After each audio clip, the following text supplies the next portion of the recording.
Cadute di lavoratori dall'alto, cadute di oggetti e carichi, perdita di controllo dei mezzi. Dopo il Covid, i morti sul lavoro nei cantieri veneti sono tornati a crescere.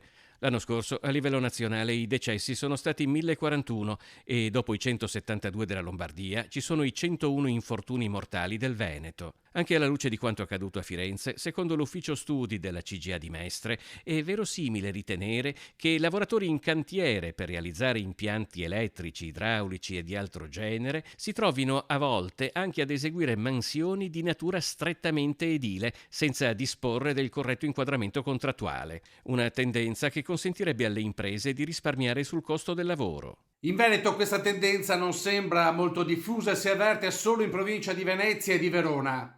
In pratica chi si infortuna o muore all'interno di un cantiere è sempre più spesso un lavoratore a cui non si applica il contratto dell'edilizia, ma quello dei metalmeccanici.